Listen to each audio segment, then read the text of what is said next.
দিলেন, আপনার মসজিদের আশেপাশে ওখানে উপচারের জায়গা দিতে যাচ্ছে না, কিংবা যেগুলোতে কেন্দ্র সেগুলোতেও মানে মিটিং করার মতো কোনো সুযোগ নাই। সেই জন্য আমরা একটু বাইরে নিচে আমাদের একটু সামান্য ত্রুটির জন্য আমরা আন্তরিকভাবে ক্ষমা প্রার্থনা করছি।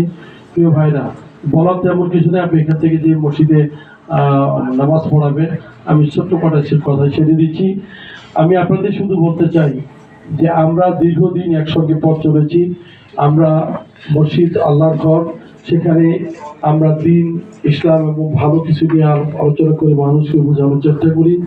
আপনারা অনেক সুন্দর করে আমাদের সমাজের বাস্তব চিত্রটা তুলে ধরেন মসজিদের ইমামতির মধ্য দিয়ে, খুতবার মধ্য দিয়ে, নামাজ পড়ে বয়ানের মধ্য দিয়ে।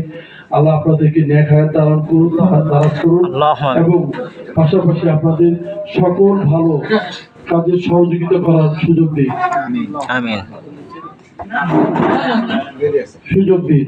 আমরা শুধু এই জন্যই ডেকেছি যে আপনারা হচ্ছেন সমাজের একটা বিবেক, মসজিদের ইমাম। আমরা সবাই কিন্তু বাড়িতে যে কোনো ভালো অনুষ্ঠান হলে আমাদের ইমাম সাহেবদেরকে ডেকে সম্মানিত করার চেষ্টা করি। আপনাদেরকে এখানে দেখে খাওয়ানো এটা কিন্তু বড় বিষয় না, জাস্ট আপনাদের সঙ্গে একটা সৌজন্য সাক্ষাতের জন্য শুধু ঢাকা। আমি আপনাদের দোয়া চাওয়ার জন্য দেখেছি। প্রত্যেক মসজিদে গিয়ে গিয়ে দেখা করার মতো এই শর্ট টাইম হয়তো সম্ভব নয়। আপনাদের এই সময়টা নষ্ট করার জন্য আবারও আমি ক্ষমা প্রার্থনা করছি। আপনারা জানেন যে সকাল থেকে শুরু করে রাত ৩টা-৪টা পর্যন্ত আমাদেরকে এখন মাঠে ঘুরতে হচ্ছে। তো আপনারা এসেছেন, আমি বাংলাদেশ জাতীয়তাবাদী দল বিএনপি উপজেলা বিএনপির পক্ষ থেকে এবং আমার বগুড়া জেলা বিএনপির পক্ষ থেকে আপনাদেরকে অভিনন্দন এবং শুভেচ্ছা জানাই। ইনশাআল্লাহ আমরা আপনাদের সঙ্গে আছি। আপনারা ইতিমধ্যে শুনেছেন যে আমাদের প্রিয় নেতা জনাব তারেক রহমান, বগুড়ারই কৃতি সন্তান, তার বাবা শহীদ রাষ্ট্রপতি জিয়াউর রহমান, মা সাবেক প্রধানমন্ত্রী, তিনি স্বাধীনতার ঘোষক ছিলেন। তিনি দেখেছেন যে দেশের জন্য যুদ্ধ করেছেন। সেই মানুষটার জন্ম কিন্তু বগুড়ায়, কিন্তু তারই সন্তান যখন এয়ারপোর্ট থেকে নেমে তার মুখ থেকে কিন্তু যখন তিনি বক্তব্য দিয়েছেন, মনে করেন 14 বার আল্লাহ এবং রসুলের নাম কিন্তু তিনি উল্লেখ করেছেন। তিনি বলেছেন মহান স্বাধীনতা এবং সার্বভৌমের মালিক আমাদের আল্লাহ। আল্লাহ, ইসলাম এবং শরিয়া মতোই আমরাও দেশকে চালাতে চাই, মদিনা সনদে দেশকে চালাতে চাই। তিনি অত্যন্ত মানবিক দেখেছেন। ইমাম সাহেবরা মঞ্চে উঠেছে, তিনি নিজের চেয়ার ছেড়ে দিয়ে আপনাদের সম্মানিত করার চেষ্টা করেছেন। আমরাও চাই আমাদের নেতা কর্মীরা যেন আমরা এই শিক্ষাটা পাই, আপনাদেরকে যেন যথেষ্ট সম্মান করতে পারি। এটা আমাদের সকলের মধ্যে থাকা উচিত। আপনাদের কাছে আমাদের প্রত্যাশা, তিনি ইতিমধ্যেই বলেছেন যে ইমাম মুয়াজ্জিম তারা সমাজের হচ্ছে একটি সম্মানিত ব্যক্তি। আমাদেরকে দিন এবং ইসলাম থেকে সুন্দর করে শিখায়, জানায়, আমাদের সেখানে সামনে নিয়ে যাওয়ার চেষ্টা করে। ইনশাআল্লাহ যদি বিএনপি সরকার ক্ষমতায় আসে, আপনাদের জন্য ভালো সুযোগ সুবিধা রাখার সর্বোচ্চ সহযোগিতা তিনি অঙ্গীকার করেছেন। ইনশাআল্লাহ আমরাও পার্লামেন্টে গিয়ে এই বাংলাদেশের এই প্রেক্ষাপটে, আপনারা বিগত সময় আমাদের কষ্ট হয়েছে, আমরা নিজেরও দেখেছি, চুল দাড়িওয়ালা মানুষ দেখেছে কত ভাবে ইনসাল্ট করেছে, তাদেরকে নিয়ে কত বেইজ্জত করেছে, আল্লাহ তার বিচার করেছে। এরকম দিন যেন আর না আসে যেভাবে বিগত সরকার, আমি কারো নামও উল্লেখ করতে চাই না, আমি কোন সরকারের নামও উল্লেখ করতে চাই না, শুধু বলতে চাই বিগত সময় যারা করেছে, আল্লাহ যেন আমাদের যদি ক্ষমতায় নিয়ে আসে, সবকিছুর মালিক তারা, যদি নিয়ে আসে, তিনি চাইলে সব পারেন, তিনি না চাইলে কিছুই হবে না। যদি নিয়ে আসে, আমরা সর্বোচ্চ সম্মান দিয়ে আপনাদের সামনে এগিয়ে যেতে চাই। আর আপনারা একটা জিনিস জানেন যে আমি যতদিনই আপনাদের পাশে আছি, 16-17 বছর ধরে ঘুরছি নন্দীগ্রাম এবং কাহালুতে, যে কোনো জায়গায় আমি সবাইকে, ছোট বাচ্চা থেকে শুরু করে সবাইকে সম্মান দেওয়ার চেষ্টা করি। বড় হয়ে যদি ছোটদেরকে সম্মান দেন, তাহলে ওই ছোটরা আপনাকে একসময় সম্মান দেবে। সেক্ষেত্রে ইমাম তো অবশ্যই সম্মানিত মানুষ, আমি ছোট্ট শিশুদেরকে খুব সম্মান করার চেষ্টা করি। আপনাদের কাছে আমার অনুরোধ থাকবে, আমরা একটা বড় দল, ভুল ত্রুটির ঊর্ধ্বে কিন্তু কেউ না। ভুল ত্রুটির ঊর্ধ্বে থাকলে সেটা হচ্ছে আল্লাহর ফেরেশতা, আমরা কিন্তু ফেরেশতা না। আমাদের যদি কোনো ছেলে পেলে বা কারো দ্বারাই যদি কখনো কোনো কষ্ট পেয়ে থাকেন, আল্লাহর রাস্তে তাদেরকে আপনারা ক্ষমা করবেন এবং তাদের নিজের গুণে দেখবেন।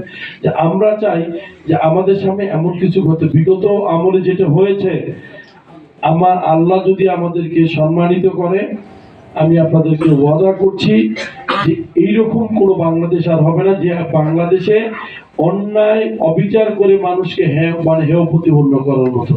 আমরা চাই যারা এরকম করে দেশ ছেড়ে চলে গিয়েছে, আমাদেরকেও যেন এরকম করে দিয়ে ছেড়ে যেতে না হয়। এইটা মাথায় রেখে কিন্তু আপনাদেরকে এগোতে হবে।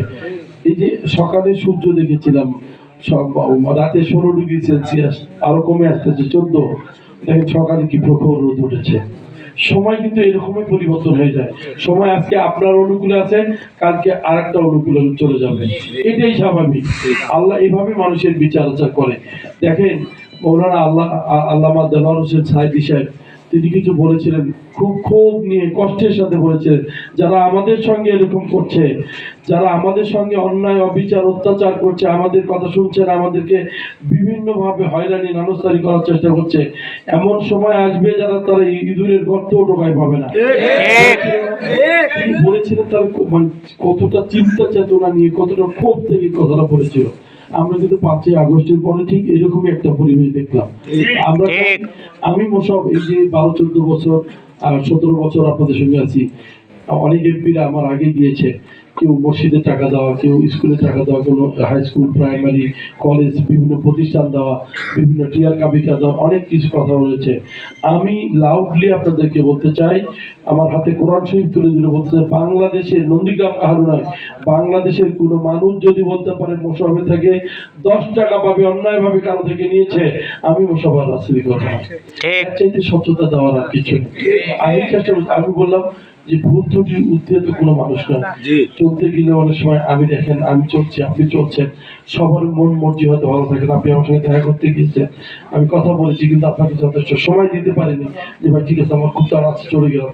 এরকম কোনো বিষয় যদি মনোপূর্ণ হয়ে থাকে, এটা আপনারাও মানুষ, আমরাও মানুষ, সেই বিষয়টা আপনারা ক্ষমাসুন্দর দৃষ্টিতে দেখবেন। আপনাদেরকে দেখেছি আমাদের প্রিয় নেত্রী দেশনেত্রী বেগম খালেদা জিয়া, তিনি দেখেছেন দ্বীন এবং ইসলামের যত সম্মানিত ব্যক্তি আছে, যে কোনো জায়গায় ইফতার হয়েছে, বড় বড় প্রোগ্রাম হয়েছে, সবাইকে সামনে নিয়ে তিনি কিন্তু বড় দ্বীন ইসলামের মূর্তি বা মুদাসসির কোরআনের শরীফের বড় বড় যারা আলেম আছে তাদেরকে নিয়ে কিন্তু প্রোগ্রাম করেছেন।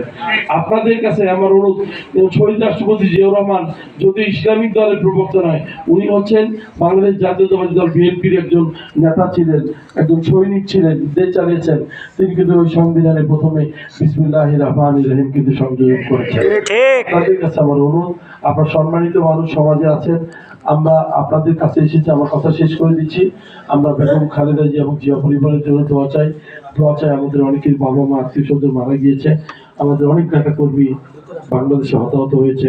আল্লাহ যেন যারা অসুস্থ আছে সুস্থতা করে দেয়, যারা মারা গিয়েছে আল্লাহ পাক তাদেরকে যেন জান্নাতুল ফেরদৌস নসিব করেন।